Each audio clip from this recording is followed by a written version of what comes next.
News18 with me, Arun Danta. Let's start this bulletin with the top headlines that we're tracking in this hour. Bharat attacked in Bangladesh after threat from radicals. Indian Assistant High Commission in Chittagong targeted.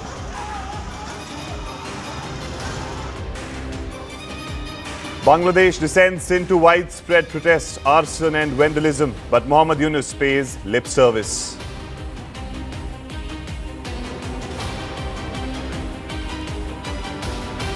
National capital continues to choke. Citizens gasp for fresh air, but for netas, citizens or health is not a priority.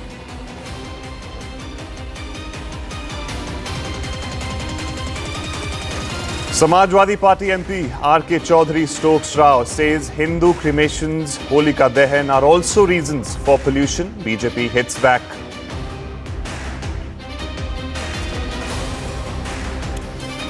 G-Ramji bill to replace MGNREGA clears parliament test amid opposition's overnight protests. EC to publish integrated draft electoral rolls for Tamil Nadu today. 15.2% voters likely to be removed.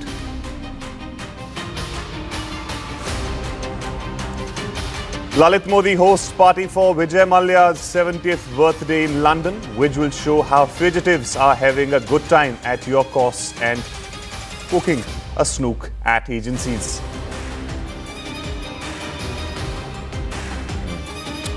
All right, now let's get you the top story that we are tracking in this bulletin. Indian diplomatic outposts in Bangladesh are on high alert this morning as a wave of violent anti-India protest sweeps across the country.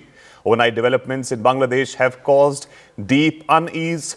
Foreign policy officials in New Delhi reports indicate that Islamicized mobs angered by the death of Osman Hadi, a radical anti-Hasina leader, have laid siege to Indian diplomatic missions. Sharif Osman Hadi, who had been shot earlier, was undergoing treatment in Singapore and he succumbed to his injuries on Thursday, triggering a fresh wave of protest politics across Bangladesh. As the situation spiraled in the face of escalating violence, interim government head Muhammad Yunus addressed the nation and appealed for restraint, even as speculation mounted that his government itself would come under threat. However, protests explicitly targeting India have become a major cause for concern in New Delhi. In response, India has issued a formal démarche to Bangladesh urging authorities to ensure the safety of Indian diplomats and to take firm action against the rising tide of anti-India Islamist rhetoric.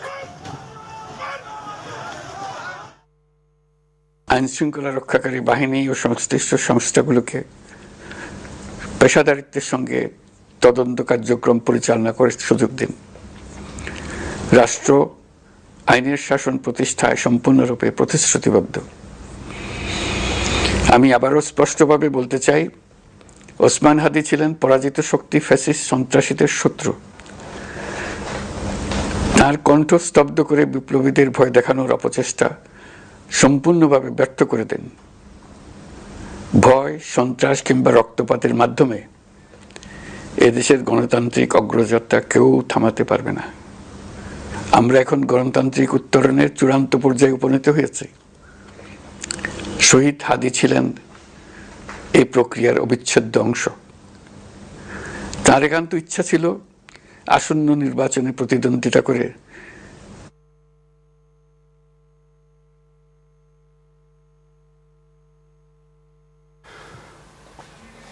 All right, CNN News 18's Anand Narasimhan is joining us on this story. Anand, the situation is very tense in Bangladesh. Of course, Indian government is keeping a very close eye on this. What is the latest that you can tell us about the situation there on the ground? Morning, Arun, and morning to all our viewers. See, it is indeed unfortunate. Any killing, any political killing or otherwise is unfortunate. Now, Osman Hadi may have had a particular point of view and he may have launched a party called the NCP just a few days ago. And the plank itself is the case. Now, there is a huge concern that there are anti-India forces which are trying to control the narrative, and it has slipped way beyond Mohammad Yunus's control. It is the Pakistan ISI which is very active there, and somewhere this whole narrative about Hasina is equal to India, India is equal to Hasina. So if you go against and if you whip up the entire sentiment against India, that means you're creating an anti-Hasina or kind of a move there, or anti-Awami League kind of a mood on ground. Or if you attack and target the Awami League and Sheikh Hasina, then by default you're also going after India. Now this is how the narrative has been stitched, and this is something which we've seen happens with political leaders who try and whip up this anti-India sentiment in South Asia, in the neighborhood. Now, it happened in Maldives, it happened in Sri Lanka, it happened in Nepal, and it is rampant in Pakistan. But this is something which is present there. The concern is that Bharatiya missions have been attacked. There has been no proof that Bharat has anywhere been involved in all of this, or even if the involvement of an Awami League, etc. Because most of the Awami League leaders are all in exile. They've all fled Bangladesh, or they're all incarcerated. Nearly 100 MPs are inside in prison. So this can be deliberately orchestrated. This is a possibility that to just to stoke unrest and send Dhaka into another wave of crisis, so that somehow the elections can be denied and Yunus can continue to stay in power.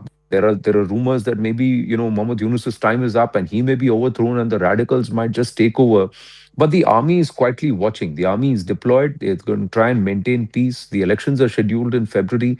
We have to wait and watch how it goes. But it's the safety of Indian diplomats. It's the safety of Indian citizens. It's the safety of the Indian missions in Bangladesh. That is the responsibility of this interim government. And somewhere, Mohammad Yunus seems to be totally failing there, and he seems to be totally now co-opted by entities that are inimical to Bharat.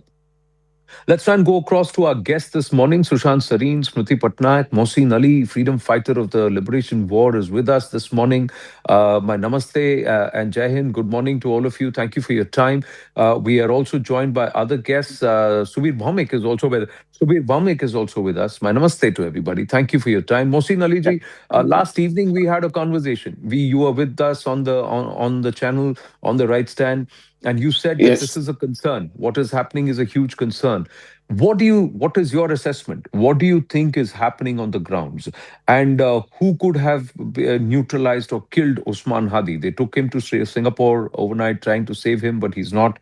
He succumbed now, and we see what's happening on the streets. All this anger directed towards India, towards Sheikh Hasina, saying she's India is the one who's given her patronage or asylum and shelter. So India is the enemy. India is orchestrating all this. This is the chatter, or these are the chants that are going on the streets. Your reading of what's going on. Okay, good evening from New York. Thank you very much for having me in your show. And I'm very sad uh, this evening to see all these sad events happening in Bangladesh now at this moment from last, I think, 24 hours. Because Usman Hadi died in Singapore. He was injured by a gunshot a few days ago. First, I want to convey my sincere thanks and gratitude and gratefulness to Indian government, especially Prime Minister Narendra Modi and other Indian politicians and Indian people for giving safe shelter to our Honorable Prime Minister Sheikh Hasina. And because of India's help, she is still alive and she is still working. And she is the only leader who can fix Bangladesh problems now. Anyway, back to these events today in Bangladesh. There's a lot of places, the High Commission, the buildings, Indian Deputy High Commissioner in Chittagong, and also yesterday the Indian Deputy High Commissioner office in Rajshahi and Khulna. The office are closed, and today they attack in Dhaka and also in Chittagong. These are all deplorable, and uh, uh, uh, we don't support this, we don't like this, we don't want this, and this should be stopped. And internal government should be, they have a police, they have a military, they have a border guard, so they should be able to control this mob violence. Mob violence has been going since August 5th of 2024 last year, but it's still going on. So this is killing people.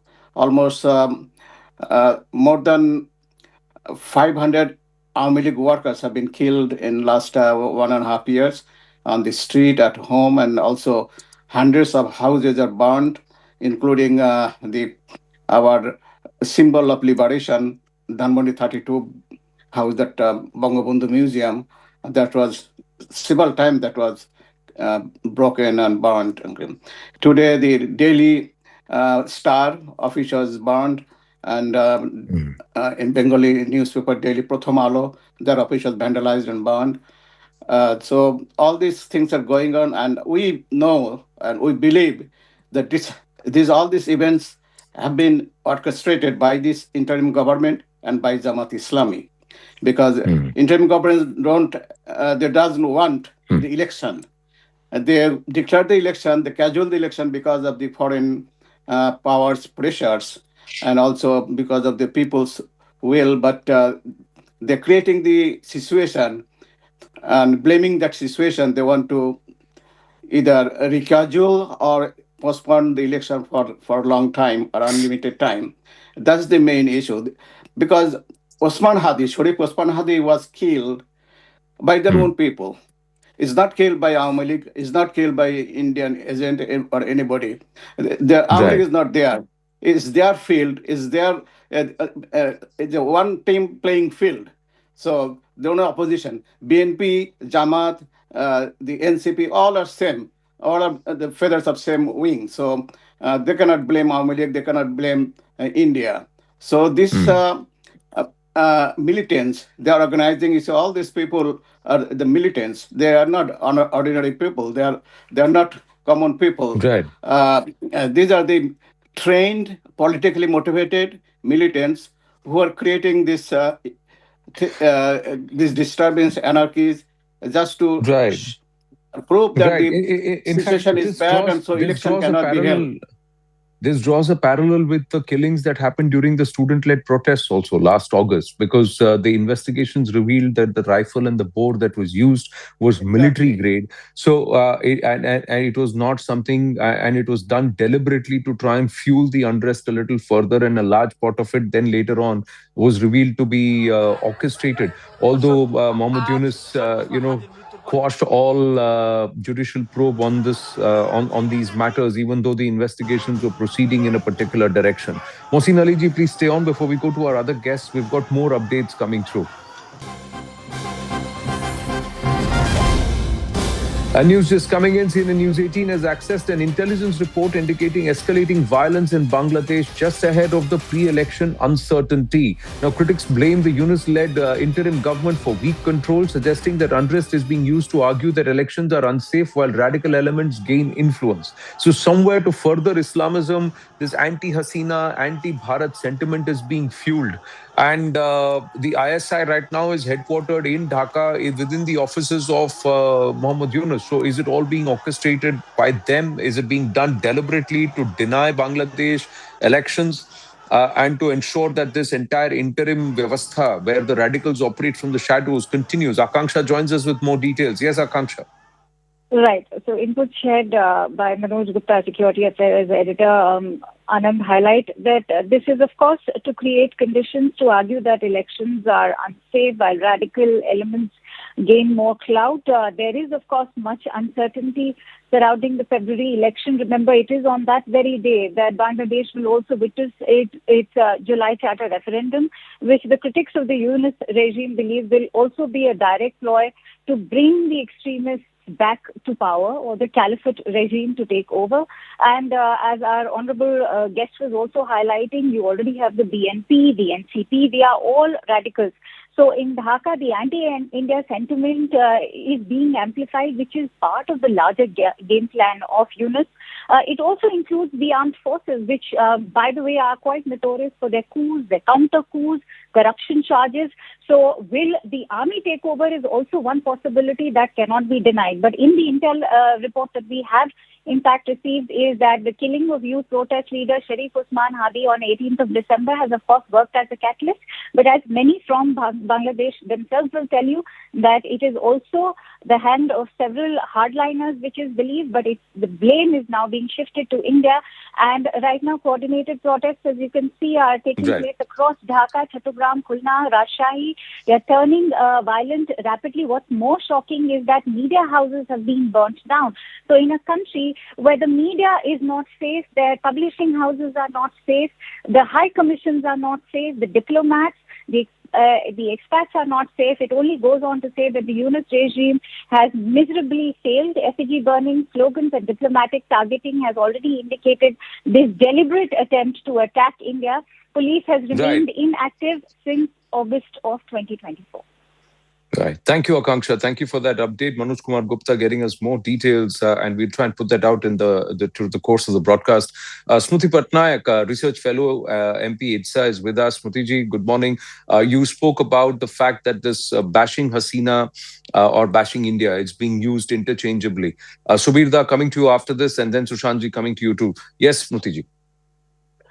See, what is happening now appears to be very orchestrated, because we have seen that Inu's government, as you said, has completely failed to take the law and order situation into hand, and there has been deterioration of law and order for quite some time. It is progressively moving towards much anarchy as the election nears. The blaming India factor, blaming Awami League, has become an easy scapegoat, these two entities. Because it actually exonerates, the interim regime of any kind of responsibility. We also saw the Home Advisor giving a statement saying that even if you don't have any charges against the Awami League cadres, you can just go and arrest, them. So that shows that this particular regime is motivated by antipathy towards Hasina, especially Muhammad Yunus has his own battle with Hasina, and he actually has been probably influenced. Probably he is very, very taken into the fact that the student leaders have supported him. The student leaders wanted him to be the interim regime. So he owes his position to those people who in fact, were responsible for the removal of Hasina. So therefore, this attack on India is a kind of conspiracy, as you said, just to see that the Indian High Commission shut down because of this kind of violence, especially in Dhaka. It will be impossible for anybody to take a demonstration near to the Indian High Commission, because just adjacent is the US embassy there. So that becomes a kind of factor, but easy target, like for example Rajshahi and Khulna. Rajshahi again is a very stronghold of Jamaat. Chittagong again stronghold of Jamaat. So the government is just sitting back and allowing this kind of thing happens, and possibly, as some of you were mentioning, that perhaps to see that the election does not take place, because this question mark on election is not now, for a very long time, all of us were thinking whether the election will happen or not. And the direction which currently the government is taking appears that everything is in place to see that the election is deferred and the Yunus government continues for longer time. Or perhaps, as somebody said, Islamic takeover. Yeah, because if a Awami League itself stands banned and they cannot contest the elections, then the elections being free and fair is a big question there. The other part is many believe that there are those forces who are backing Muhammad Yunus or Muhammad Yunus who is leaning on certain forces. They don't want any order or any elected government to be present there. They just want this kind of an interim so that they can go ahead and continue to proliferate and do what they feel like. So, Vivek, how would you read this? The Americans, the Chinese, they will be watching this carefully. Does this serve their purpose? I don't know whether this serves their purpose, but let me make three quick observations. Yunus has made it his speciality to rule by chaos. He has turned Bangladesh into a vendetta republic where, passions are ignited and political parties, which are popular political parties, which have mass base, they are targeted. Please try to understand that Hadi was on the fringe of the movement. He was not He Yeah. was not an NCP leader. He was not one of the advisors of Yunus. He was a marginal figure. So it is very, very unlikely that Awami League would target him, let alone India. So this is all, Mm. this is all rubbish. Here, it is a planned, orchestrated whipping up of anti-Indian sentiments for two reasons. Who are the Mm. people behind Yunus? Yunus does not have a mass base. Okay, he's NCP. These guys, if they stand for election, they will lose their deposits. All these big student leaders or whatever you call them. Mm. Jamaat Islami, they have emerged as the main backer. But Jamaat Islami, at no point of time in Bangladesh elections, have had more than 8 to 10% of the popular vote. So it's Awami League and BNP. Now, Yeah. Awami League, they're trying to ensure that Awami League cannot contest the election under one pretext or another. Mm. Now it's the BNP. BNP was, in a bit of a disarray because there was uncertainty whether Tariq Rahman would return to Bangladesh and take charge. Now, Yeah. this violence has been orchestrated when it became clear that Tariq Rahman is actually coming back. He has booked his tickets for the 24th. He will be arriving in Bangladesh on 25th. This is the classic -2 formula which the Americans propounded in 2007, 2008. Where you get rid of Mm. both the Begums, in a way, get rid of both the mass parties, depoliticize the system, and bring the Mm. mullahs to power. Yeah, I mean the Jamaat Islami and all their other smaller Islamist group.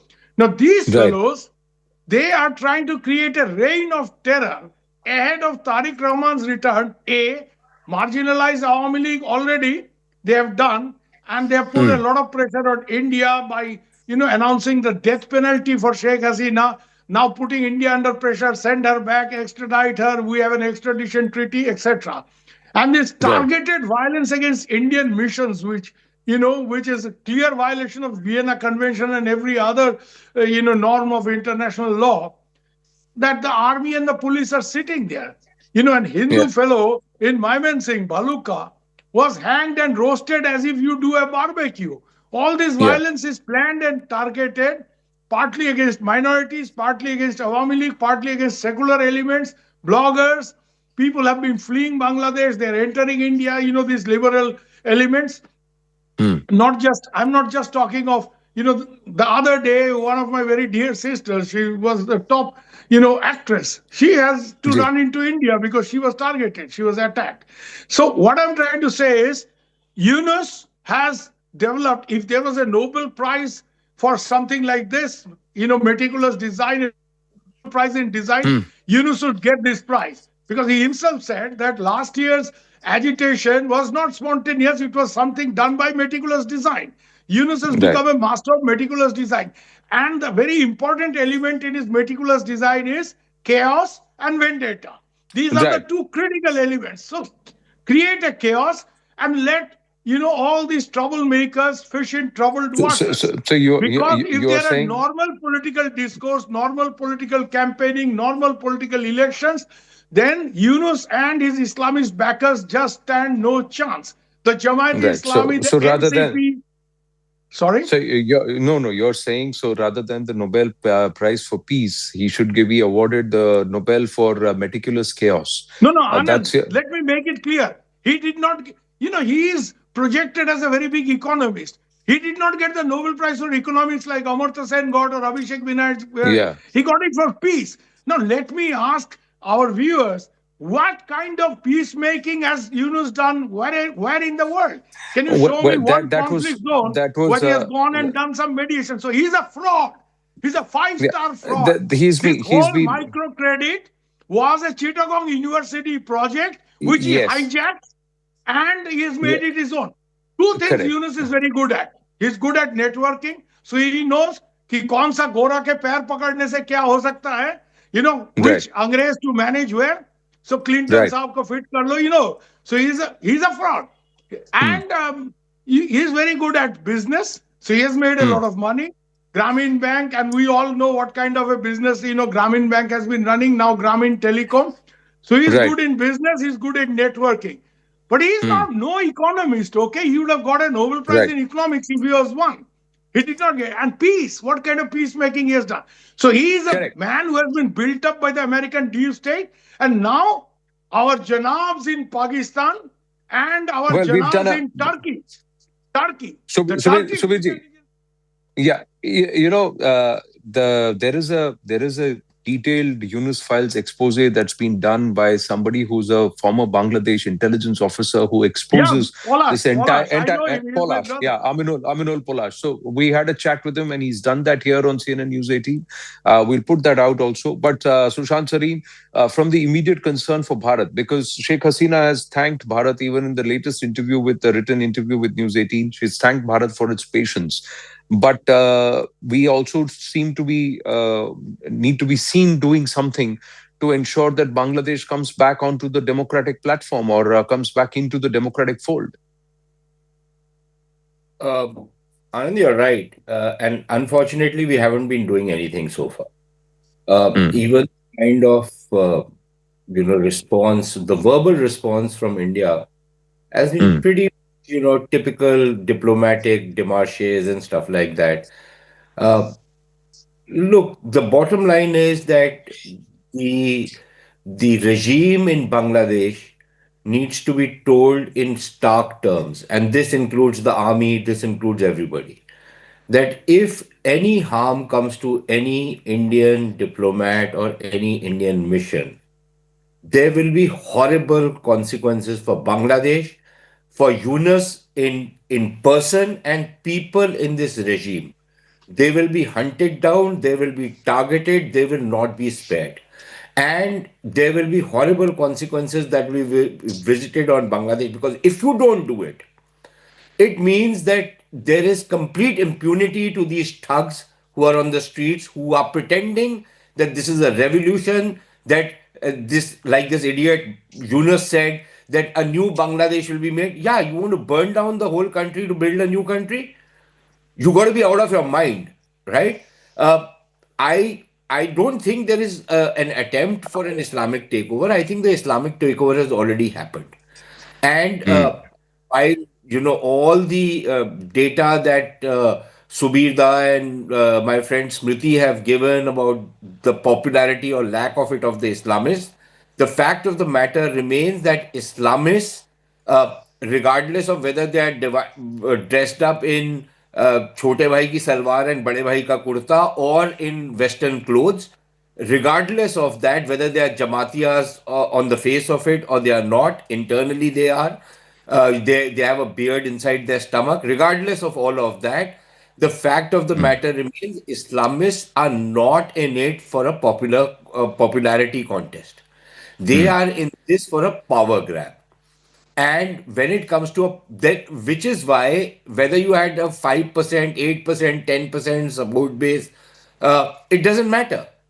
It just doesn't matter, because if you can exercise your street power, if you can burn down, incidentally, it's ironic that some of the newspapers that have been burned down were actually supportive of this quote unquote revolution, right? So, karma, as they say, is a 5-letter word. And this is what is visiting these people. So I have no sympathy for either Prathamalo or Daily Star or any of these other people, because somewhere along the line, they also backed this. They also floated this narrative. They also pumped this narrative. So if they are suffering the consequences of their actions, I have no sympathy for any of these fellows. Right? None whatsoever. And I don't think, this is one of the mistakes we always do in India. I don't know whether this is a cultural thing, this is a civilizational thing. We always look for the exception and then try and build up our entire case around the exception. I'm not looking at the exception. I'm looking at the rule. Whatever is happening on the streets of Bangladesh right now, it is not spontaneous. It is never spontaneous. This is orchestrated, yes, and the regime, all parts of the regime are complicit in it. Whether it is the military, whether it's the police, whether it's the government, whether it's that thug Yunus, that old man who wants to stay on in power and keep the power and burn his country down, they are most welcome to do it. But let me tell you what are the consequences which are visiting Bangladesh. Sheikh Hasina might have done many mistakes, must have committed many mistakes, and I don't think there's any purpose that will be served by denying that yes, there were certain major political blunders and mistakes she committed. But I think you also have to admit that Sheikh Hasina and the policies she followed did catapult Bangladesh into a country which was growing strongly. People were getting jobs. The nation was doing well. There were some ups and downs, but by and large, it was a country which was on the move. These third-rate Islamist thugs, Jamaatiyas, all of them, right? And we in India, incidentally, we keep pointing fingers at Jamaat-e-Islami in Pakistan and Bangladesh, and to some extent in Kashmir. But in India, I think we need to be very, very clear about the fact that you also have a Jamaat-e-Islami in India. They are silent, they stay under the radar, but let's make no mistake about it. It is the mothership of all terrorism in this region. And of all these kind of horrible movements which are there in this region, it is the mothership. And I don't know whether our security agencies are looking at them very closely. We saw a small sample of, when the leftists and the Jamaatiyas got together in JNU and started shouting all those slogans of breaking up India. But similar forces exist out here. But having said that, these fellows in Bangladesh, what they are doing on the streets of Bangladesh, they're destroying the ethos of that country, they're eliminating and completely obliterating the history of that country, they're wiping out all the icons which made Bangladesh a kind of a example for rest of the Islamic world to follow. A moderate country where people work hard, they can build something out of their country. Yeah. This is an Islamist takeover. Make no mistake about it. Unless this Right. is stopped right now, I don't know what we can do. I would imagine, I would hope we have equities and we have assets that we can do something. But if we can't, then we should be very, very clear that we need to seal the border. Yes, if there are some friendly elements who want to take refuge in India, by all means, we should not turn our back on our friends in Bangladesh. Yeah. But No. I think we need to be very, very clear on our border security. We need to make it very, very clear to the Bangladeshi authorities any kind of infiltration, the kind of tolerance we had for infiltrators during the Sheikh Hasina regime. I don't think we should have that anymore. Anybody tries to Right. push the border, Right. I think if No, you have no, to this is also overwhelm has them happened now. forcefully.